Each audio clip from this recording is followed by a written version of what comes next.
Hello, Kevin here from RiskSense HSE and Risk Management Solutions. I'm a health and safety consultant and content creator for MySafetyBase.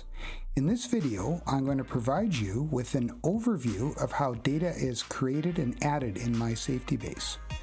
So, just a quick outline.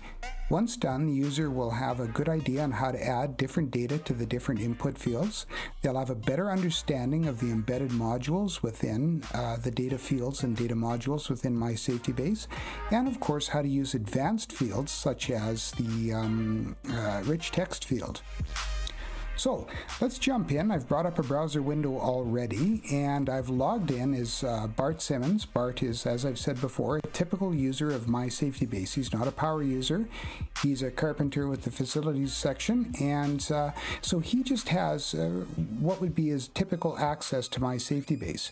For this video, what we're going to use is the incident reporting section because it has the majority of all of the data input fields that a typical user would utilize in working with MySafetyBase.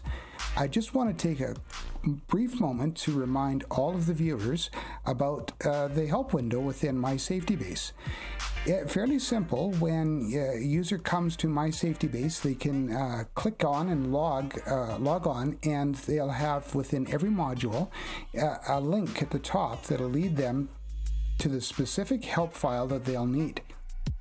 One of the other things that they can do is take advantage of the instruction fields, or the information fields, if you will. A lot of them will have a specific link that the user can click on and be taken right to the help file and the section of the help file that they need. Now what I'm going to do is I'm just going to minimize this browser window, and we'll return back to the main browser window so that we can have a look at the different data fields. A lot of the data fields will have a status on them, such as incident reporting, inspections, reporting a safety concern, etc. These fields aren't accessible by the majority of users because they are directly interlocked with the different functions within MySafetyBase. When this incident starts being investigated by whoever is going to do the investigation, this status will change, and not only that, a lot of these fields that we're looking at right here will become locked and Bart won't have any access to them. Now, until then, this is split into two different tabs. We'll start off with the initial information, which is basically who, what, when, and where.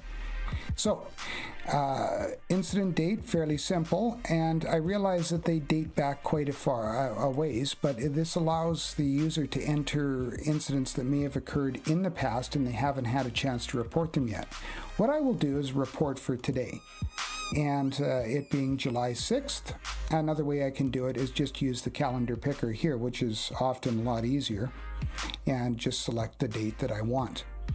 Now, the incident time brings up a typical 12-hour clock, and what we'll do is we're going to just say that this occurred somewhere just right after coffee time or in amongst coffee time. And once we've selected the appropriate time, we can just click and do another field. And this is a mandatory field, this is what's called a mandatory field. If you don't fill it in, it'll outline in red, and all mandatory fields have a little red star beside them. You can bring up the memo and it'll talk a little bit more about it, and of course you have a specific help link there if you need it. So what Bart's going to do is he's just going to write himself in here because he's reporting on behalf of himself. You can also write NA, but it's not something I would suggest on any form because is that not applicable or not available? It tends to bruise the integrity of a reporting form. And if a contractor was involved, there is only one contractor listed for Acme, but in this case, there's no contractor involved. What department does he work for? He works for facilities.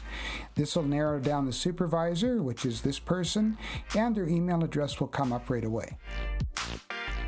The incident location, as we've talked about, we can close that help field, and he just has to pick one, and we're going to say the industrial shop.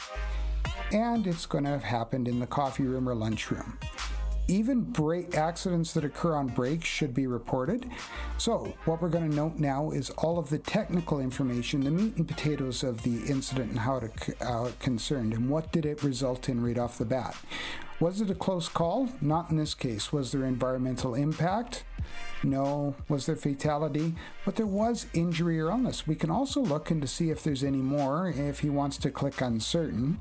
But in this case, Bart's pretty sure what happened. Anybody involved? Bart is just going to say, just, as you can see, I have difficulty typing, just me. Were there any witnesses? Yeah. John Doe saw it occurred, and we're going to say one other person was in there. We're going to say Sam Spade. Now, if there is a picture, pictures say 1,000 words, and they do help, but in this case, there wasn't any. If there was, Bart could just choose where he'd get the picture from. It usually defaults to the pictures file. I'm using Windows, so it's going to be this PC in pictures, but there's no pictures.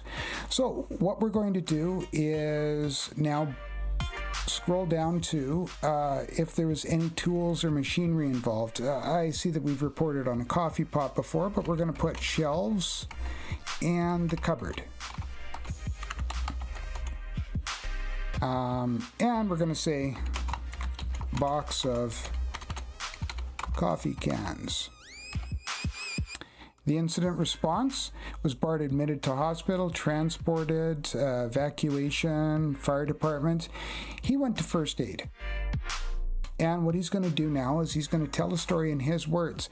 This is a rich text field versus the multi-picker field or the pull-down field that we saw on the front page. This field allows the user to use simple word processing. They can change their font, recenter their font, add numbers, bulleted lists, change their font size, etc. They can even add, if they need, links to websites or further images if they want. In this case, Bart is just going to tell the story that happened. He's going to say was reaching to grab a box of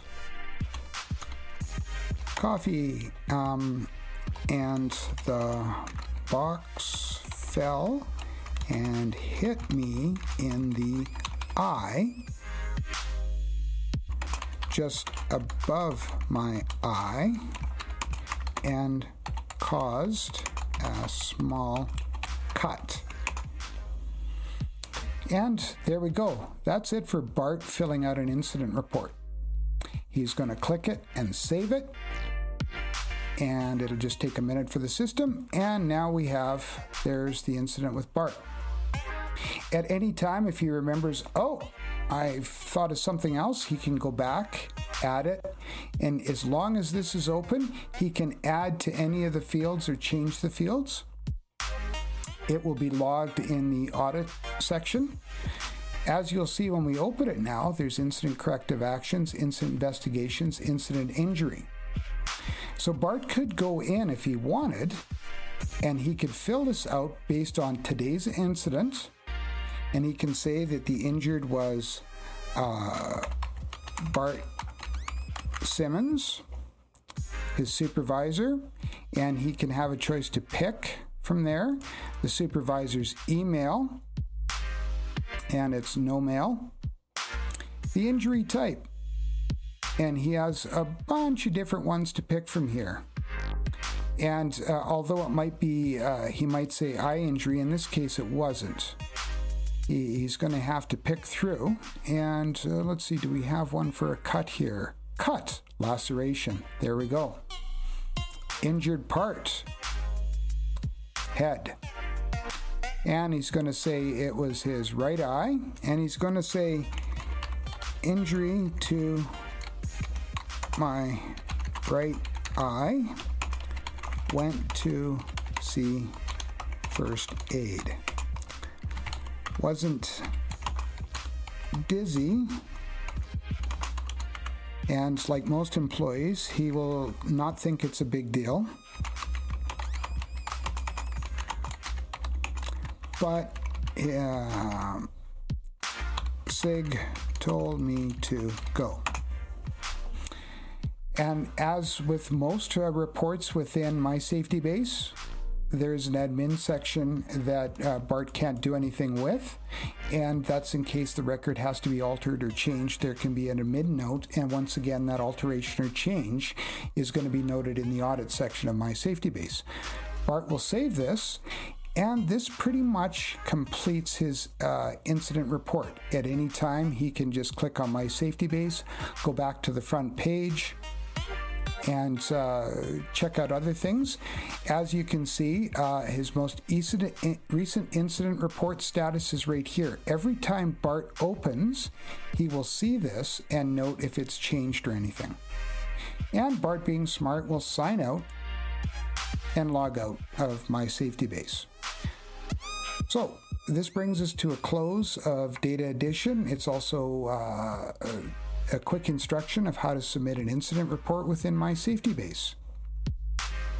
I want to thank you for watching, and once again, if there's any questions at all about MySafetyBase or what it can do for you, please feel free to log in and have a look at mysafetybase.com. Fill out the contact records, email us, contact us, and we'll do what we can to answer your questions.